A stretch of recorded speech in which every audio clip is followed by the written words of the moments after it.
talks. Nobody talks. Nobody talks Shidduchim. This is the Nobody Talks Shidduchim podcast.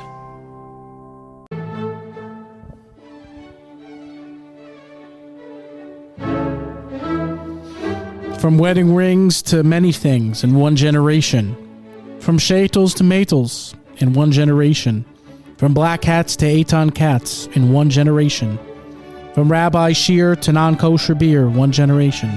From Gedorim to Nadarim in one generation. From Daf Yomi to ravioli.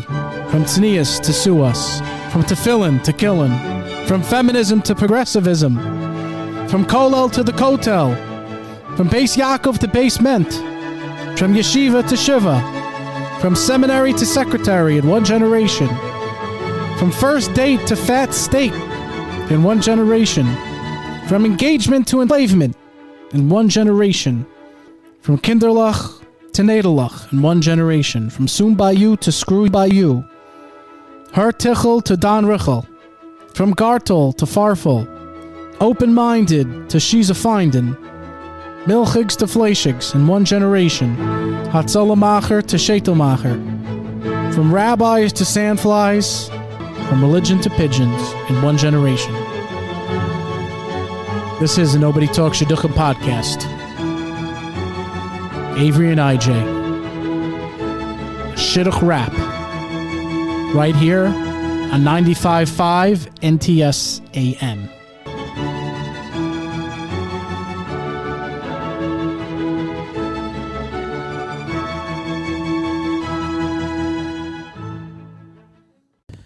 Avery, welcome back. Nobody Talks Shidduchim podcast, episode 38. Are we on 38 already? Wow. 38, that's pretty good. 38. I think I left at 21. 22? Yes. Right when you were, right when the show was legal to drink. Yep. You left. And we're going to be discussing this episode, serious relationships. Serious relationships is a topic. Yeah, and other stuff. I mean, basically like Avery and IJ Rap Shidduchim. Yeah. Yeah. Hi, it's Chani from the Nobody Talks Shidduchim podcast. Dating sites are a bit technical and so tedious to operate.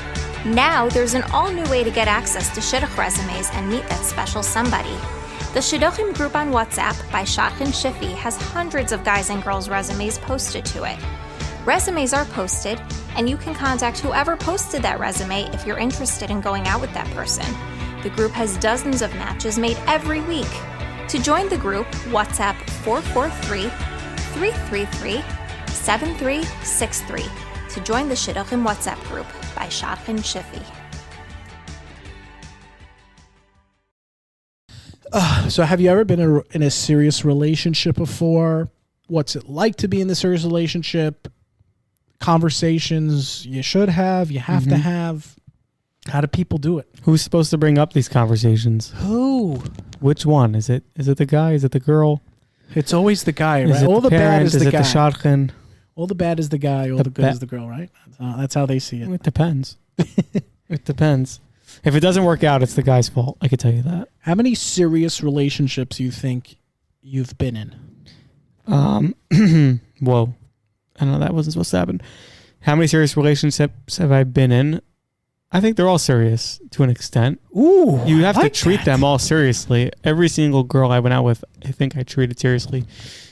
And I love that. I love that. They're all serious. Now, serious getting to the point where you think that you can marry them. Not too many of those, but there is an extent. There is something about treating every relationship seriously and coming up with serious reasons to say no or say yes to this person, or to continue going out. Either, even if you can't find something important about going out with them, or why to continue going out with them, or why you should stop going out with them, or why you should keep going out with them. You have to treat all those things that come up in your mind, all those important factors, seriously. And I don't think people just don't. And Avery, you become so wise with this information. What's changed with you? Like what? Experience. Experience, huh? So I feel like that's, the politically correct answer right there, where like you have to treat every relationship seriously. I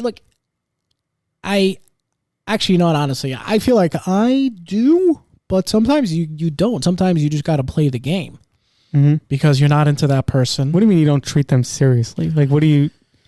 Meaning, like, sometimes I will realize, like, this isn't a match for me. And I'm going to kind of lighten up and have a good time. Make sure there's a pathway to exit. Right. Just ensure that she Because pays the it's bill tough, at like, the end of the date. I've been out with girls who had a great time. They were beautiful, really solid girls. Solid girls. But it wasn't there. No chemistry. No, that factor, my will to commit departed. Wasn't there. So, yeah, I mean, sometimes I have seen absolutely girls, and for sure I know guys who they're going to lighten up a lot and even sound disrespectful. But, it's over to them. Right. I just went out with someone, one and done. What do you mean that you sound disrespectful? What do you mean It was that? disrespect. Well, I could tell that this girl was not. We get set up. Shotgun messaged me. She's interested. It looks good. And this is a very pretty girl. Got a very kind of resume that I feel like I can connect with. Just given certain backgrounds and things. But of course, I know it doesn't mean anything until you meet them in person. But you can get some idea off the resume, which I did. We met, and just I don't know, a few minutes in, her head was not in it. So she did not treat me. She did not treat the process respectfully. She was dazing out. Her mind was not on the conversation. Her mind was elsewhere. She was delayed responses. I'm like, where are you coming from? Like, did you just smoke some pot or something? Because you're so out of it. But I bit my tongue. I said, you know what? She might not be coming into this beginning of what could be a relationship, the shidduch date, respectfully. I'm going to treat it respectfully. And I did my best job. And we got some hot apple cider. We did everything. I did everything right. And I don't know, like 25 minutes in, after we get to the place, she's like, okay, you want to go now? And in my mind, I'm like, I'm screwed. That's it. Like why would you waste my time? Right. Honestly, at that point, I'm like, well, maybe it was something that she found in your car or just like as soon as she got there, which says a lot about her, because even Avery, if you don't like them, you have to go. I took my mother's car through the game. I took my mother's car. Oh, okay, then we can't. We can't blame that factor. Then in that case, maybe she was having an off night. It was not messy. I have a messy car. Okay. It was my mother's car, very clean. Yeah. Maybe she was having an off night. Serious story. Really? I didn't know. Okay. I know you started taking your mom's I was car. just saying, mine's in the shop. My console broke. That's tough. Yeah. Tonsil. Rhymes with tonsil. Okay. Consoles. So, I mean, does that make any sense to you? Like, do you think... I think some... Do you think... you're like coming in with like this whole higher than thou attitude. Well, we have to treat it seriously. Like, I'm telling you right now, people don't treat it seriously. They get turned off by something and it's dead. And it's not right. Yeah. I can say, for the most part, 90%, I've put in on every date at least as full an effort as I possibly could at the time. Of course, there are times when you can't and you're just not in the mood, or you're not feeling so great, or something that they said or did bothered you, and you're just going to take it to heart, and you just think that it's not for you, or you just think that this is a waste of time, and you just take it to heart. But at the same time, you really need to focus on what the date is about. And a date, a shidduch date, anytime you go meet and speak to somebody, the only thing that you're trying to find out is about them. I think we really have to get over ourselves in life when it comes to serious relationships, especially guys, because the nature of guys in relationships, when you get serious and when you get to marriage, you're going to have to be the giver. I heard Rabbi Sandler talking about this on one of his marriage shiurim. Alicia Sandler from Shar Yashuv. Mm-hmm. Yeah. Former Shar Yashuv boy right here. Exactly. Guys have to give no matter what. You take your bad day at work home with you. You take your bad day at the office, your struggling sales job home with you. Your wife is going to be miserable, I think. And yeah, if imagine, you take it, you have to leave it by the door. But if you come home and say that, and this goes for dating too, you don't take your terrible day with you in dating because it's just a revelation into what your future in marriage is going to be like. But if you take your day that was really nice or bad and you just come home and say something positive to the person that you're going out with or to the person that you're in a relationship with, you're going to give them everything and that's going to feel very good even if you had a rough day. So again, serious relationships, it's going to take work and a lot of the work is going to end up being on guys. There's work for girls too, but let's not specify exactly. This guy over, I send girls have to Iraq carry, and he comes back girls, this hippie peace lover. Girls have to carry the baby. That's tough. I mean, we don't have to do that. So yeah, but we have to have a bris. Unless they get a surrogate. Did you hear what Rabbi Eisenberger said the other episode? I didn't hear that. No, I wasn't. So I haven't heard. I know women complain about the guys learning Talmud and putting on tefillin, but I never hear them complaining about the bris milah. We don't remember the bris. We don't remember it. So it does happen. So I like that approach. I think you have a really solid point there. First thing that us two are preaching to our Shidduch podcast cover here is, you treat every relationship seriously. And I, as IJ, as a dater out there, Avery as a dater out there, we're telling the oilam, like, I'm telling you, girls, guys, whoever's listening, please treat him with respect. This, even if you're like, it's not for me, I don't think so. You kind of, I think, let loose at the end, but really give it a good, you're spending an hour, 2 hours together, half the time be serious, and then if you see it kind of going a little away, you could kind of let loose on that. I think that's good. Now let me ask you though. Now, like you're past a few dates already, and okay, so it's not a first date, it's not a second date. You're actually now seeing someone. You're responding to all your friends, all the shadchanim out there. Busy, very happily busy. B-U-S-Y. Yeah. B-U-S-Y. Okay. I have stories about that, but I'll keep them to myself. B-U-S-Y. Okay. So now where are serious relationships at this point? Whose job is it to bring up the fact that this is serious? So it depends, first of all, obviously on your community, who you are, who you're with. If you're going out for 7 months, in some communities that's not serious. If you're going out for a week, in some communities that's basically engagement. So I think our podcast community, the people that listen to this podcast, the majority of people, and you can correct me if I'm wrong, that listen, if I do know our demographics decently well, better than the Trump campaign did this last year. But how dare come on, that was easy. But if I know our demographics pretty well, I think the majority of people with between 2 and 3 months is a valid time to say that this is a serious relationship. Now, before that, they're talking about engagement. Right. 2 or 3 months, you'll be engaged. Yeah. 2 or 3 months. Right. So like before that, the job to get serious always starts with the guy. Don't rely on the shotgun for these type of conversations because a shotgun is not going to be there for your entire life. What if the guy's not at all alleviating the situation by releasing some information or going there? I mean, should the girl ask him? Because I've had that happen. I've seen that. Girls are going to be like, okay, so where are we? What's going on here? The one drink Corona from over the border. Oh, yeah. But the girls, they'll just go, they're not so direct. Guys are direct. So if they ask us, we'll say exactly where we are. You ask a girl, it's going to take feeling time and thinking time, and they're not as direct as we are. So if you have a feeling that you think that this is going to be serious, say it.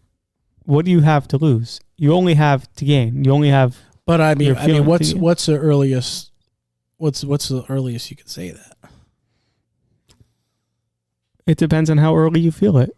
Ooh. As soon as you feel I usually feel it as I soon- usually feel it at the end of the first date. as soon as you feel that you think this is something that could be a serious relationship and something that you see can go long term, and this is something that you told me, tell the shotgun, hey, this is something that I could see. What's the downside? You know, and always took that to heart. What's the downside? Always so important. Yeah. Once you're like really getting those feelings, second date, third date, Right. fourth, whatever it is, the first few weeks, tell the shotgun, be like, I'm really serious about this girl. Mm-hmm. I want to get married. The girl, tell to the shotgun, say, I understand that you want to keep the information very privy for the first date, for the second date, because you don't know what the other side's going to render. When you get to that point where you're really comfortable and you're kind of feeling things and seeing things go positively, someone's got to say something. Yeah. Don't be afraid to say that. And it's not even that. You shouldn't care what the other. If your relationship decisions are all based on what the other side is thinking, then that's not really. You're not putting your emotional capacity into it. Who gives a damn what they're thinking? It's about how you feel about them in this relationship, and if they don't reciprocate with a similar feeling, then you're on different pages. Well, in your unfortunately, relationship. look, I in a perfect world, I think that's absolutely warranted. But realistically, girls play games. Guys, I wouldn't say they play games, but I think they just don't know. So, let's say both parties play games. Sometimes you do have to play off the other person. You might want to tell the shotgun after whatever number of dates it is, before you're kind of committed. Like, I have to get back. Like, I want to wait a few hours to let the other side to get back if I want to go out again. I see that a lot. Like, why are you waiting? Just can we why are we playing games? How hard is it? If you need to be convinced now. Okay, for some people it is there's hard. no draw. For some people it is hard to make that decision early on. That's why I recommend just going straight to the person you're going out with. Dump the shotgun as early as you can. Always dump them as early as you can, because you put them on the spot, they're going to make the decision based on what they feel. They feel achrayus. To you, not to a shotgun. To you, yes. Like it's very easy to say no to a shotgun. Mrs. Nymark said that. I never heard Mrs. Nymark. I think I did. Maybe I actually. You heard it. What do you tell you called me up that night? You're like, oh, IJ, best episode ever. Where did you find this lady? Matchmaking isn't just about dating. It's also for learning. High Five 613 is a non-profit dedicated to matching one-on-one chavrusa learning wherever or whenever you're looking to learn Torah at no cost. That's right. This service is free, and its mission is to promote Talmud Torah to those who don't have any learning opportunities during the week. To get matched with a rabbi or educator, go to high5613.org. That's high5613.org, or email info@high5613.org to set up a study partner today.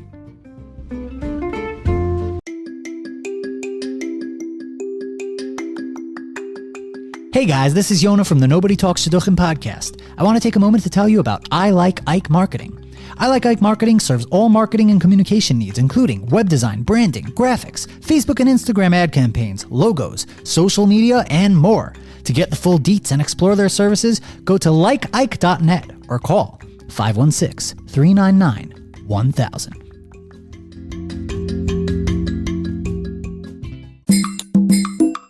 Okay, so now you're in a serious relationship, Avery. It's getting there. Okay, like you met the parents, you met the family, you're getting up to that engagement time or whatever. What are some other things in a serious relationship? What else? What has to be done? Talk to me here. Talk to me. I feel like Ariel Katz over here. Tell me. Avery, tell me. You're Flatbush dad, right? Flatbush. Okay. Yeah. I knew it. I knew you're from Flatbush. That guy's something else, huh? We miss you, Ariel. Come back. All right, go. Yeah. I'm leaving that in. What are things that you need to know about a serious relationship? Many things. Open communication is the biggest thing that you can have. Making sure that everyone's on the same level of that you're both expecting something from each other, and that your expectations are set to something that's realistic and attainable within what the other one should be. which could be a lot of different things. It could be, are you going to be going to Minion every day? Are you going to be learning every day? Are you going to be working every day? Where are you going to be working? What are you going to be doing? Do you like your job? Are you leaving your job? Are you quitting your job? Do you have future plans? Do you want to stick around? Do you want your wife to be working? Do you want her to be there for the kids? Do you need her to be working? You know, these are things that should and need to be fleshed out and discussed while you're in that stage of serious relationship, meeting the parents. These are things that the expectations should be set, and they should be as truthful, as honest as you can possibly make them, because first of all, I think you don't want to start a relationship, a marriage, with something that's not truthful. And if this is the person that you do expect to be living with the rest of your life, they're going to find out every single thing about you. You know, your parents live with you for your entire life. Most of us who do have parents, I think all of us do, hopefully, you know, or at least we live with them. But whoever we live with our entire life, they know basically everything about us. IJ, I know your roommates from yeshiva in Israel, and they know you pretty well, and you know them pretty well. Yeah, my parents. I lived with one of them. No, but we know things about them that say the people they were married to before they got married didn't exactly know that this is something about them. And it could be good or bad. It could be they're just messy. It could be they're, you know, really, they snore. It could be something like they are extremely lazy or not motivated. Yeah, you don't want to work. You become perceptive to that once you really start hanging out your with life those partner people. And the person you're going to marry is going to find these things out. So be truthful about your life expectations and communicate it to them. And I can understand why people would fear being honest. Yeah, about look, things. I can get I personally, you know, I have my chesronos, and I don't, you know, you can't bring up those war stories too early, you know, and then even when you want to let that person know, it's so tough to convey. Mm-hmm. You know, yeah, you kind of get aware of your spouse's, your partner or whatever, you know, the opposite. You know, you become aware of the girl or the guy's flaws, their pet peeves. You're aware of it, mm-hmm. and you feel a little content or complacent to actually bring that up ever. Hopefully that relationship, you complement each other, meaning, you know, you bring certain skills and they bring other skills, mm-hmm. and you can really make magic together. And then push each other to be better, I think, is always better. Something that comes up. Well, I remember when Coach Hannah was on here many episodes ago with us, you, me, and the other person. I don't remember who that one was. Mm-hmm. Yeah. Whatever that lady whose name was. Miss T. So I'm gonna have like a lot more problems in editing. That's all. Yep. So Coach Hannah was on, and she always told us that, you know, with that episode we were talking about how you know you're getting serious.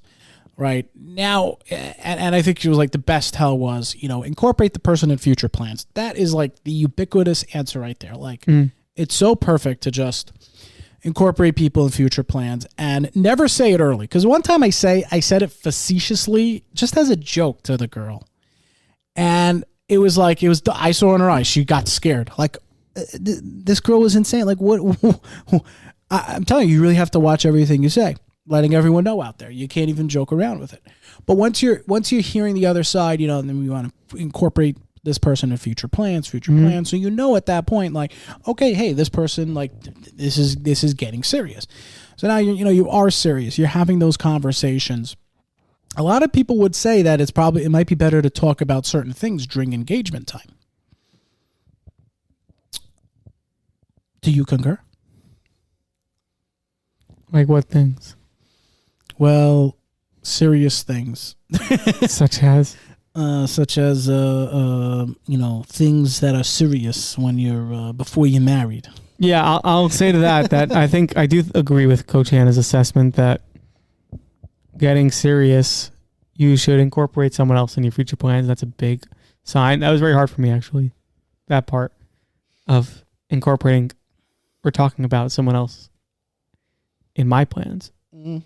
Very, very hard. I'll tell you why, because it's another step, another level of commitment to, it's actually like, you're actually part of this thing that we're, okay. So it's not just, hey, I'll see you tomorrow, and then that's it. No, it's like, what are we going to do? Or that's very difficult when you're in the relationship to get over. Well, if you ever dated someone like who had a broken engagement or divorced, like, does that ever get brought up? Do you know? I don't know, honestly. I only went out with one girl who had a broken engagement. Yeah, broken engagement also. Yeah, surprisingly. I've been out with a divorced girl. But yeah, they don't bring that stuff up. I never got serious with one, so I wouldn't know. But I guess, yeah. Shine. So, yeah, like, it's fun. Like, I think it also, look, it's all a risk and it's all being very vulnerable. And I know those are very progressive, hippie, liberal terms. It is, though. And, I've met families. I've hugged nieces and nephews. I've kissed babies from my dates. And, yeah, it's such a pleasant time in your life when you're, whether you guys make it or not, and I'm not going to say that's exactly what the Abishta wanted. No. I for sure agree with that, but it's such a good moment in time to be in. Like, you're not worrying about getting resumes. You're not worried about kind of taking, where you are with this girl, where you are with that other girl. You're going into it. Like, you're there with this person, and you're just at peace. Easy, simple enough to say. Now, go ahead. Be a new thought. So, it's a new thought. Oh, I'll edit it out. It's okay. Yeah, here's something you want to have happen in we have no notes. I know. Here's something you want to have happen in your serious relationships. I think you want. I'm not going to say conflict. I'm not going to say challenge. You want challenge. You want diversity. Yeah. You want to make sure that it's not just your opinion being heard, and it's not just their opinion being heard. You're not a doormat. They're not a tyrant. And when you challenge each other in the relationship, it brings out the new person, a new couple that comes up with things together that has nothing to do with what was I and what was you. It's what is we. I think that's really something that, I've learned a lot about recently. I totally, 100%. Yeah, the challenge aspect is so crucial. It's such a good thing to go through, and I'm telling you, like, there's this one guy I'm thinking of. We've been dating this guy's been dating for a while, and what these guys always gets a resume, great mindset, and he always is like, I love when there's a challenge. It's the biggest bracha. It's the biggest. I love when there's an argument, and he's not dating that girl anymore. But he had such a good point. I never understood what he was saying until I actually got into a challenge myself, and I didn't even realize it was a challenge. I mean, basically, it was a bit of an argument. Let's say, it's like I didn't realize I'm in that argument, challenging situation at that point. But we got into it, and it's so crazy because, like, Hashem just takes away your bechira. My tongue slipped at the wrong moment. And I feel in many ways her sensitivity was heightened. So literally, like, God put us in that situation single-handedly. I just said, and it just brings on, like, the best in people. And I say best because That's what you want. Like, even if it's the worst, you know, that person it's the best situation to be in, because now you're in a bubble. Now you're in a potential conundrum here. And this can end something. This can break something. This can make something. Mm-hmm. Ultimately, you have to have the will. You got to have the will. I mean, I remember with this girl, we were talking about something like local Jewish politics with the VOD, with, you know, like the VOD, so the kashrus agencies, you know, and it was just a slip of the tongue for me. I really I knew better, because I knew like it's not worth getting into, but I was like, I had to say it. And her like sensitivity just skyrocketed, and it never did. She was such a chill girl. So here we are. We're talking about something so egregious for no reason. We're just talking about, but there was a real machlekes, and I think it really helped our relationship. But at some point, I mean, this girl she did, you know, I wasn't the one, she wasn't the one, whatever. I really liked her. She could call me back. You know who you are. Over the VOD, by the way. Yeah, it's just this, and then like everything else after that just started collapsing, and it was sad because we met families. We were very serious, and it wasn't meant to be. But the diversity brought out. It really did. Exactly. It really did. You needed to bring out. I really felt the second it happened. I'm like, oh my God. Like, yeah. I told her right away, I'm like, this, you know, like this could make us, like we could get engaged after this. I think some people think that like a serious relationship is going to be all bliss, and the way I see it, and other people don't, and we'll leave it at that. And it's fine, because that, you know, brings out the conflict. I think I'm more realistic oriented as opposed to idealistic in life anyway. But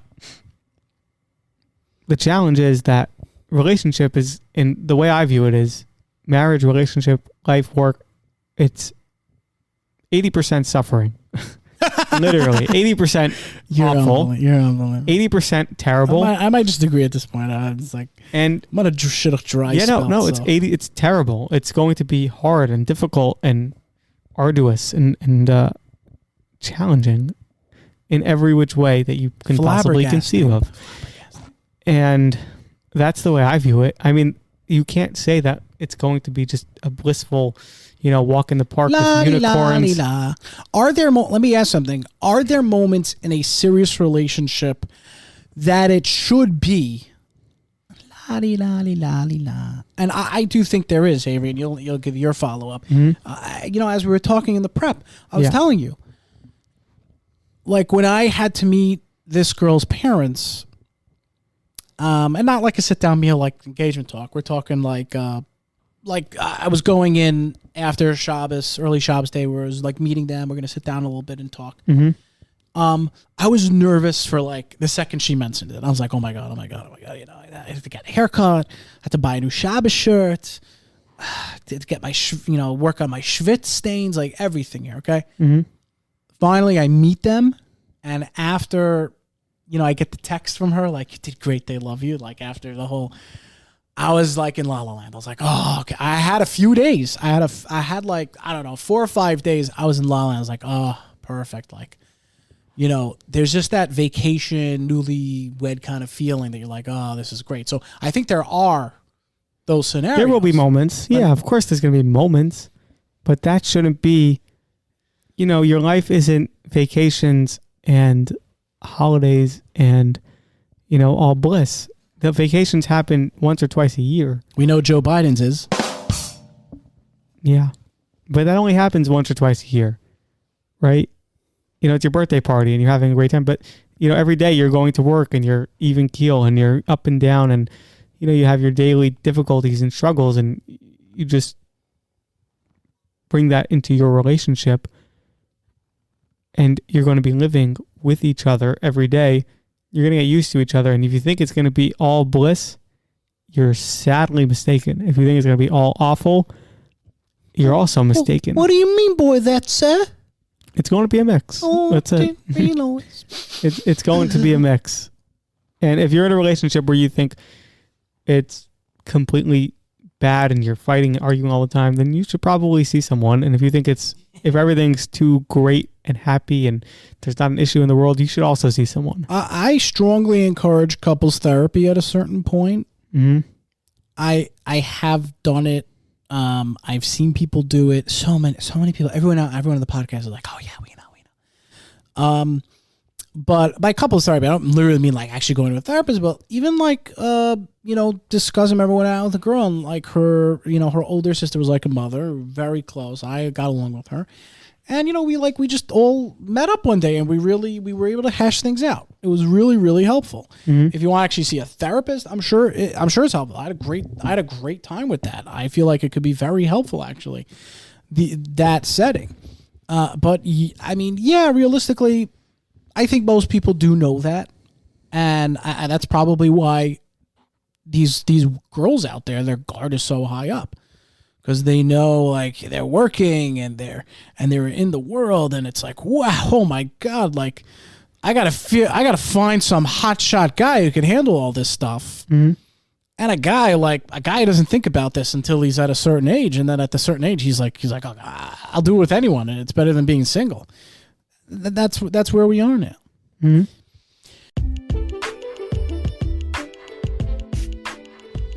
Avery, thank you so much for coming on.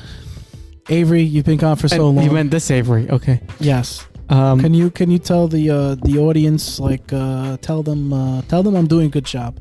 But the business side of the podcast is still doing very well. So anyone who's interested in advertising with us, it's Nobody Talks Shidduchim podcast on Instagram. Nobody Talks podcast at AOL.com, right? Is that our email? Right? Unless it changed. Let's see. We're working on 844 for Shidduchim. That's going to be our phone number coming up soon. Mm-hmm. And Avery's number is 212 516. Go to hell. I thought that was Fredo's number. Oh, yeah.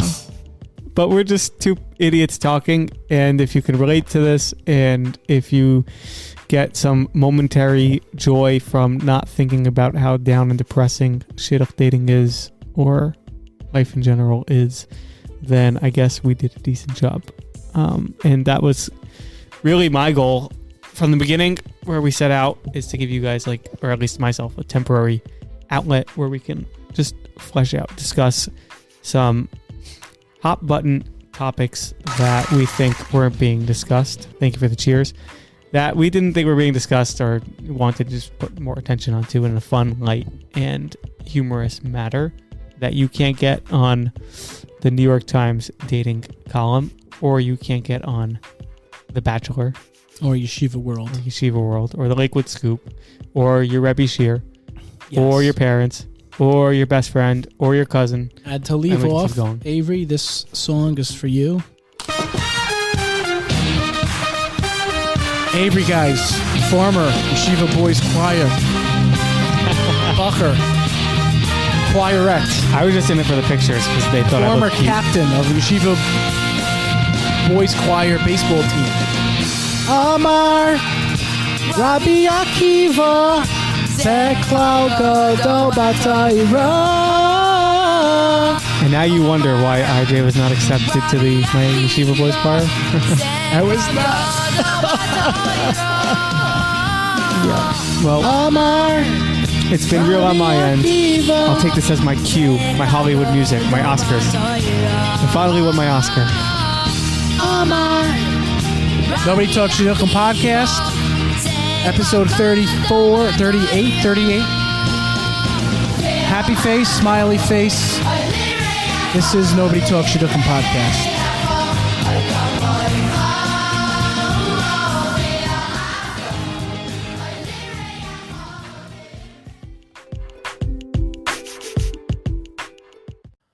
This episode is sponsored by Chicago Chesed Fund in honor of the Shas for Shidduchim campaign. The initiative gives singles, their friends, or family members a meaningful way to bring about Shidduchim. On Tu B'Shvat, the 28th of January, hundreds of Loimdim will complete Shas in 24 hours in the Zechus of Klal Yisrael's Shidduchim. By sponsoring a daf for $100 on behalf of a single, you can help harness the immense kedusha and power of Limud HaTorah in their Zechus. To sponsor a daf, go to shas4shidduchim.org. That's shas4shidduchim.org. shasforshidduchim.org. Each sponsorship allows you to submit 5 Tehillim names with a special coupon NTS. Use that at shasforshidduchim.org to submit an extra name. All proceeds go directly to Chicago Chesed Fund and their many programs and services that help with Shidduch challenges and bring singles closer to their sivukim. To learn more about Shas for Shidduchim and to sponsor a daf and zchus of a single, visit shasforshidduchim.org or call 847-679-7799, extension 170. That's 847-679-7799, extension 170. Alchi's Media Network.